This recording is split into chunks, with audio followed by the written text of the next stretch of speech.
I'm so grateful for you guys. I'm so grateful. Thank you for giving me a little break for a few days. I just needed a little mental break, but I'm okay now. I'm doing a lot better now. So yeah, so here we go. Let's do this.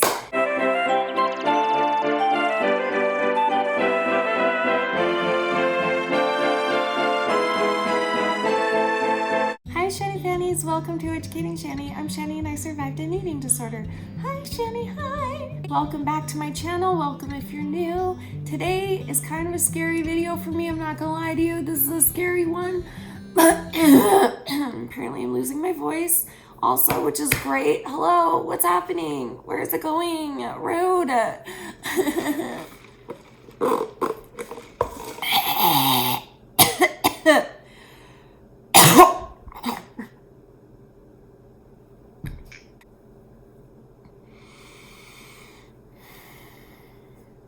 It's one of those days.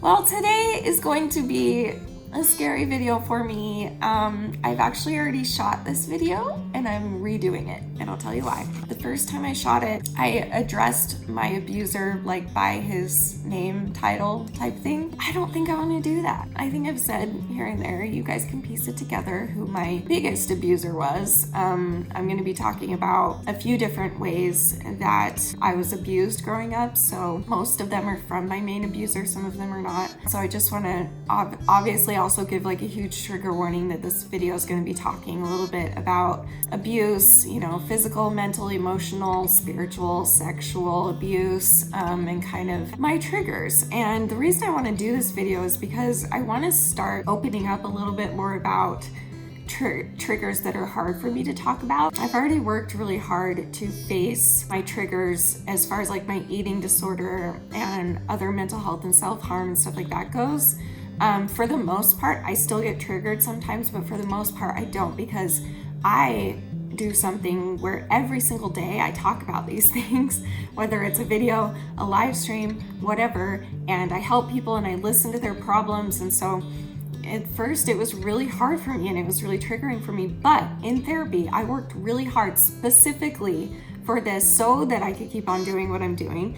And no, I'm not perfect. I still get triggered and I still am a human being, but I worked really hard for the most part to like learn how to live with my triggers and and kind of like learn how to live with them, you know, because they're always going to be there. They're always going to be there. And I do want to say that it takes a while to get there. Like I just kind of want to share with you my journey and my process, because it takes a lot to get there. Like that's why I've been doing these videos that's like, oh, share with us what you're triggered by, whether it's Eugenia Cooney or whether it's your mom or whether it's a certain trauma that happened to you or whatever it is. Like your triggers, all triggers are valid. Let me say that again. All triggers are valid. But when you're in the beginning stages of not knowing how to work through it yet, sometimes things trigger you it feels like it's out of your control, basically. But if you work on this and practice facing your triggers over time, those things won't be a big issue for you, and you'll learn why they were a trigger for you, and you'll learn how to handle it if another similar trigger comes up. So that's why I wanted to give you guys that voice to share your stories, but I also kind of want to show you the other side of it now. Now I want to show you the side where it's like things can get better and you can learn how to go throughout your life and live your life with these triggers constantly gnawing at you, because they're not going to go away. And so you've just got to learn how to like put them into a smaller box in your brain and kind of put them in the back of your brain and continue living your life and deal with that tiny little box in little ways instead of just it consuming yourself completely. So it takes a while to get there though, guys. Like it took a lot of work for me and I'm not done. I still get triggered, but for the most part, I would say I'm not, except for what we're going to talk about today. So this is me kind of trying to be brave and open up and share some things that I don't think I've talked about a lot of these on here. Maybe I've talked about a few here and there, but I wanted to put it into one video, and this can, if you guys would like it to be, this can be the first of many if you would like. I'm sure that I can very much come up with a part 2 and a part 3 and a part 557 because I have a lot of triggers when it comes to my abuse. So, but today we're gonna do 10 triggers, 10 things that trigger my abuse. For those that are new, I was abused as a child. In my childhood, a family member of mine was my main abuser. Another family member of mine abused me, so did another one. But there was one that was my main abuser, and most of these come from him and what he did to me. But I also want to make it clear that I'm not doing this video for pity or sympathy. I don't want you guys to be like, oh, I'm so sorry for what you went through. I mean, you can say that if that's your feelings, but like, that's not why I'm doing this. I'm doing this to show that it's okay, even though it's scary, to talk about the really hard stuff that we bury down deep inside of us, and that's what keeps us sick. So I'm gonna try and be the example today, let these things out, and hopefully it'll inspire you to do the same. You don't have to make a video like I did. Like, whatever works in your life, whether that's if it inspires you to talk to your therapist about these things, or to journal them and get them out of you, talk to a family member, a friend, something. But the longer you let it fester inside of you, the easier chance it's gonna have of just taking over you and consuming. All right, let's get into this. Already did the trigger warning. If it's gonna be triggering for you, if you're not quite in that place where you can handle it, that's okay. Don't watch. You can watch later, or just don't watch at all if it's something that's gonna hurt you. So here we go. 10 things that trigger my abuse. Number 1, having a bare neck. It's weird. I know this is weird. You guys are always like, oh, Shani, I love your hair. Your hair is so pretty. Oh my gosh, it's so pretty and long and luscious. Blah, blah, blah, blah. First of all, thanks, Mom, for the hair. I really do appreciate it. My mom gave me this hair, so thank you, Mom. But second of all, it's always been a security blanket for me, not just because of like weight, self-conscious issues, but my neck. You guys rarely see me put my hair up. It doesn't happen very often. It really doesn't. I usually keep it down. And I've told you guys reasons for this in the past, but I haven't given you like the main reason yet. Maybe I have here and there in a live stream, but I don't think I've like put it in a video, which is that what I usually say is that, you know, I've got this like hump on my neck that I'm really self-conscious of. I wonder if I could show you, because I have really, really bad posture. And so, well, it's starting to go away, but you can see, do you see what I mean? It's starting to go away, but there's like this little hump back there on my neck that I've always been really self-conscious of. It gets bigger the bigger I am, and so I have associated it with, if I have one of those, then I must be bigger. Do you know what I mean? Which is stupid, but hello, Ed, welcome, and get the out. What was I saying? Danny loves it when my hair is down, and I love it when my hair is down, and the biggest reason is that, sadly, I, as a child, a few times was whipped in the neck with a wire hanger. My abuser lifted up my hair and just took a wire hanger and just went at it. So now I feel really vulnerable if I have a bare neck. So I don't know. So like for me, it's really, really, really, really, really, really, really, really, really uncomfortable for me to show a bare neck. But it's something that I'm working on, as well as the rest of this list. This is one that I have not worked through yet. Some of these I have, some of these I have not. This is one that I have not worked through yet all the way, but I'm doing my best to try. So there you go. In fact,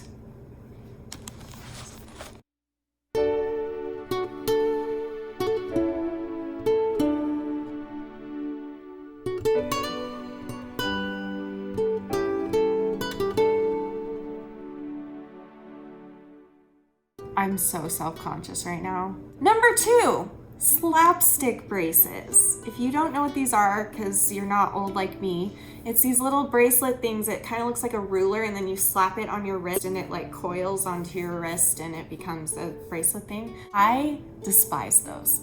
I mean, I wouldn't say, these days I'm sure I would be fine with it. Like, I'm pretty sure I've used them a couple times. Like if my nieces and nephews did it to me or something like that, then I've used it. But like for the most part, growing up, I would always, you know, kind of laugh about it, I guess, with my friends, and just say that I just didn't, I don't even remember the excuses that I gave, but the truth was that it was the slapping of it. It was the like slap of the stick. It's not like it hurt that bad, but it would trigger me getting slapped very hardly on my hands and my wrists. So that's a big one for me, or at least it was growing up. Now, I don't think I would be triggered, but I haven't tried one in a while, but maybe I'll work on finding it and trying it. I'm gonna take my hair down because I'm very uncomfortable, but at least I did an entire segment with it up. Are you proud?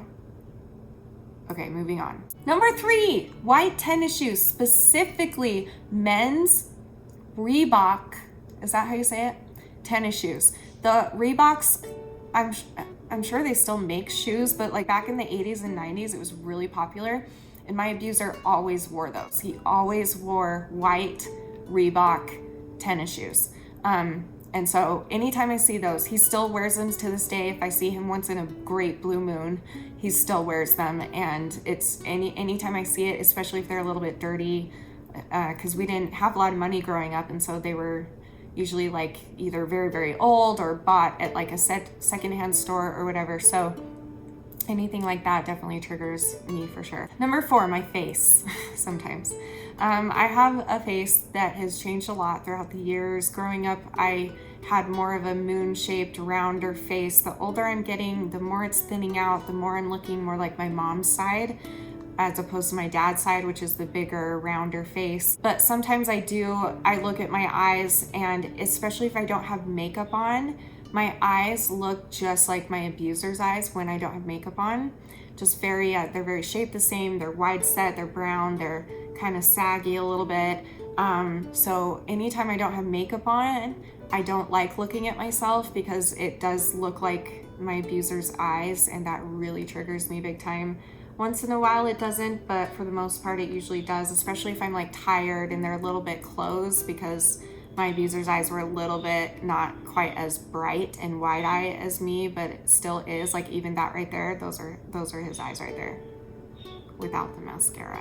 Ugh, I don't know. Anyway, so yeah, so sometimes my face, but thankfully as I'm getting older and as I'm healing and dealing with all these new memories, that is one thing that's getting better, that I can look in the mirror and not think that every single feature on my face looks like my abuser, because it doesn't. Only my eyes do now. Sometimes my nose, but like for the most part, I would say I'm starting to look more like my mom. Number 6 is something that I have worked through, and I'm so grateful I have.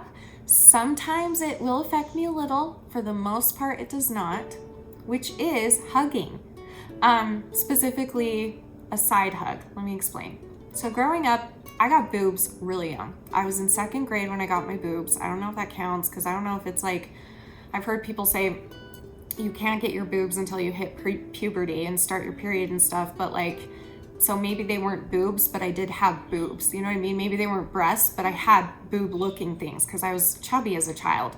And I gained a lot of weight and I had boobs in 2nd grade. And sadly, I had a teacher at school would be really creepy about it, and then my abuser at home and a different abuser as well that is not in my family all have like kind of groped me here and there, which is really great. My main abuser especially would do that a lot, and as I got older and he wasn't in my life as much and I would only see him once in a blue moon, like it just always kind of felt awkward when he hugged me. And then when I got older, into like after I got married and started having actual memories of sexual abuse with this person, once I started having those memories come up and I would see him once in a while, I would hug him, and once in a while he would still do it. He would wrap around and he would like, you know, like the side boob, you know, like where you hug too much and then you just kind of get to the side boob type thing. And so then I decided every time I saw him I was going to give him a side hug. And so I started doing that, and somehow obviously he still kind of figured out a way to like, you know, like that. So so even side hugs are hard for me too. But this is something I've been working on, and I love hugging people. I'm a hugger. I hug everyone. But if it's a man, specifically a man that is taller and bigger, it's really triggering for me. Danny doesn't trigger me obviously, but like anybody else that feels like, you know, not just my abuser, but other abusers in my life and other family members that abused me, that's what it would trigger for me. But I've really been working on that, and I'm really doing a lot better. Like I used to not hug my stepdad a lot because he is taller and a little bit bigger, and so I wouldn't hug him a lot, and now I hug him full on and it's no big deal. And I love it and it's great. And so this is something I've worked through, and I'm glad that I did, because it's allowed me to hug people, especially you guys, when I meet you. So if you see me in public, please stop me and give me a hug. It's happened 3 times in the last 2 months where someone saw me and recognized me and like just darted away and like said, "Oh, that's Shani," and just like darted away. I'm like, no, come and give me a hug. Ew, I sound so conceited. But seriously, if you see me in public, if you live in Utah and you see me, please, please, please, please, please come up to me and give me a hug. It's my favorite thing in the world. And I'm really conceited, so I need my ego boost. So come and hug me. I hate myself. Next. Number 6, screaming and yelling.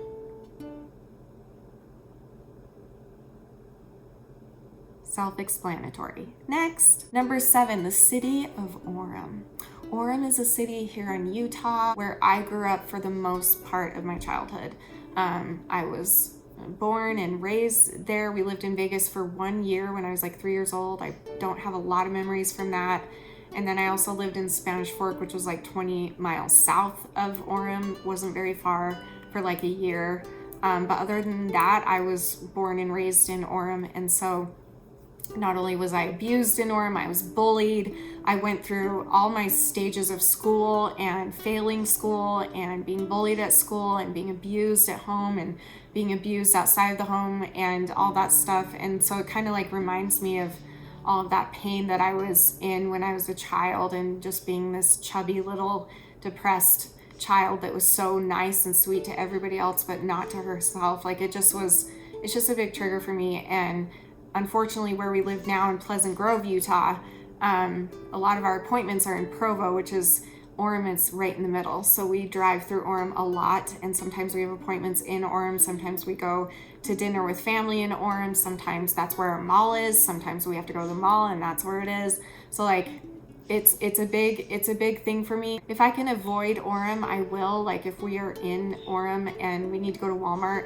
and we're like right in front of an Orem Walmart, I'll be like, no, we need to go all the way back to Pleasant Grove to go to Walmart. I'm not going to an all Orem Walmart. Like that's how bad it's been for me. But again, this is something I'm working on. This is just something I've not overcome yet. I'm not gonna lie to you. There's also another triggering place where someone in my family lives, but I don't want to like say that out loud because I don't want them to feel bad. It's not their fault at all, but it's very, very triggering. But that's something that is especially something I'm working on, because I love that person and where they live and everything, and so I want to feel comfortable when I go visit them and stuff. So anyway, so I'm working on this, but this one's a little bit difficult for me, I'm not gonna lie to you. Number 8, trucks that are that truck that my abuser had a truck. I don't know what it's called. No idea what it's called. It was a big truck. It was one of those trucks where you could like, on the bed of the truck, you could take off the roof. There was like a roof that you could put on, and it was like an old-fashioned one, and it was like a really pretty teal color. Anytime I see anything like that, or anytime I see the minivan that we had growing up, and it was one of those like old-fashioned blue minivans with like the wood panel on the side, either of those really trigger me, because a lot of abuse was done in those cars. So, but that's something that doesn't really trigger me unless I see the actual model and make and color. So it's fine. Like I can ride in other trucks and I can ride in other vans and it doesn't trigger me at all. So it's just those very specific things that do, but I don't run into that very often at all. Number 9, this one's really sad, church. I'm a member of the Church of Jesus Christ of Latter-day Saints. I'm a proud member. I love my church. I will never try and force it on you, and I hope that you will respect my beliefs. But anyway, I love the church, but it's always been, for a long time, it's been really hard for me to actually go to church, like physically go to the church building. And for a long time, I thought it was only because of other issues that I had, where I would go and the whole time I couldn't worship, I couldn't listen to what was being taught, I couldn't focus on anything other than the other women and comparing myself to them. And like, or growing up, it was like I would only focus on boys and girls, and like not pay attention or anything. And I'm also really scared to get called to like speak in church, because it's public speaking is a really scary thing for me, and blah, blah, blah, like all of those reasons. And also there were people that judged me in the past in my church and da, da, da. So I always thought that that was the only reasons. But then recently, I had a new memory come up, which is really cool, of my abuser touching me inappropriately in a church building. And so it all makes sense now of why I also just feel uncomfortable there. So this is something that's new for me. I have not even tried to work through this yet. I literally got this memory a couple days ago come up. So I have not even started to work through it, but I hope that I can, and I'm hoping that that will allow me to go back to church comfortably and to actually listen and worship and be there to do what I'm there to do instead of just worrying about other people constantly and feeling uncomfortable. Okay, number 10, this is the last one. However, if you want a part 2, let me know. If not, let me know. I have so many more triggers in this world that I could write down and make a video, so you let me know. But number 10 for today's list is Danny coming up behind me. This is twofold. Number 1 is when we're in a grocery store and he's pushing the cart and I'm walking like alongside it of him. If he gets behind me with the cart and if he's like any closer than, I don't know, 3 feet or something, I freak out, because growing up, it happened a few times actually by my abuser and another person also, that we were in a grocery store and they would take the cart and I would be wearing flip-flops because I hate shoes, and they would come and like try and run over my heels, and sometimes it would just burn them and take the skin off of the heels and just really be really painful. So now, and Danny's never done that, but this is something I cannot get over. I cannot walk in front of a cart that's following me, that's 3 feet, even it's got to be like 10 feet away, or I need to be to the side of you or whatever. Like it still happens. Like that's a big trigger for me. But the other fold, I guess, is something that I've worked on and that I'm getting better with, which is simply Danny just coming up behind me, whether it is to hug me, whether it is to do other things, you know what I'm saying? I've had to learn through therapy and kind of like retrain my brain that if it triggers me, like if he comes out of nowhere and hugs me from behind, it might trigger me. But if I can recognize that trigger right away, then I can turn around, look him in the face, and identify, that's Danny. That's not my abuser. That's not anybody else. This is Danny, my husband, who's never hurt me and never would do anything like that to me. I'm safe with him. He's wonderful. He's beautiful, blah, blah, blah. I kind of had to retrain myself. Usually for the most part though, I will get triggered immediately, but I have to go right into that practice. And maybe that's something you can do. I don't know if it's similar for you, but like it's really powerful for me to stop and recognize where I am and who I'm with and who that person is versus what I went through growing up, and just really like say it to myself. Sometimes I have to say it out loud to Danny, and sometimes Danny will say it to me and he'll say, I'm not your abuser and you're safe and you're here with me and things like that. So that's something I've been practicing a lot, and I'm really glad, because for a long time it was really affecting our relationship, and I'm glad that it's getting better, that I'm able to kind of work on that and learn how to retrain my brain when he comes up behind me.